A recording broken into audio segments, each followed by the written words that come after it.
বিয়ে বাড়ি স্টাইলে ডিমের কোরমা এত মজা হয় ভাই, বিশ্বাস করেন যেদিন রান্না করি সেদিন আমি 4-5টা ডিম অনায়াসে আমি খেয়ে ফেলি।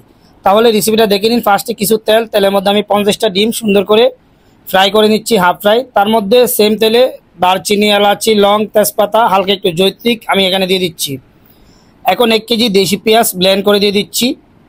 এরপর দিয়ে দিচ্ছি আমি এখানে আদা রসুন পেস্ট, ছোটো বাটি নিয়ে 1 বাটি। আদা রসুন পেস্ট একটু কম দিবেন ডিমের কোরমায়। এখন ব্লেন্ডারে জগের মধ্যে 100 গ্রাম কিশমিশ, 1-150 গ্রাম মতো বাদাম পানি দিয়ে সুন্দর করে ব্লেন্ড করে নিয়ে নিয়েছি। ওখান থেকে আমি 10-12 টেবিল স্পুন মতো এখানে দিয়ে দিচ্ছি।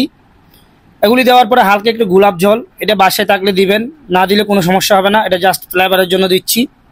এরপর আরেকটু নাড়াচাড়া করে 5 মিনিট সুন্দর করে বোনা করে এখানে একটু ফ্লেভারের জন্য ঘি দিয়ে দিচ্ছি আর 6-7 টেবিল স্পুন মতো টক দই। এখন 1 টেবিল স্পুন শেফ কিচেন বিডির স্পেশাল শাহি গরম মশলা দিয়ে দিচ্ছি। এটা দিলে আর কোনো কিছু দেওয়া লাগবে না। এটা নিতে চাইলে আপনি শেফ কিচেন বিডি পেজে নক দিতে পারেন, আমি পেজের লিঙ্ক দিয়ে দিব কমেন্ট বক্সে। এখন 1 টেবিল স্পুন গুঁড়ামরিচ, হালকা একটু কাঁচা মরিচ, 1 টেবিল স্পুন চিনি, হালকা লবণ, হাফ টেবিল স্পুন সাদা গোলমরিচের গুঁড়া। এগুলি দিয়ে ওয়াইট করব যতক্ষণ পর্যন্ত আপনার গ্রেভি থেকে তেল ছেড়ে দিবে না। যখন গ্রেভি থেকে তেল ছেড়ে দিবে হালকা একটু গুঁড়া দুধ। এরপর আমি দিয়ে দিচ্ছি যে ডিমগুলি আমি বয়েল করে ভেজে রাখছিলাম সেগুলি দিয়ে দিচ্ছি।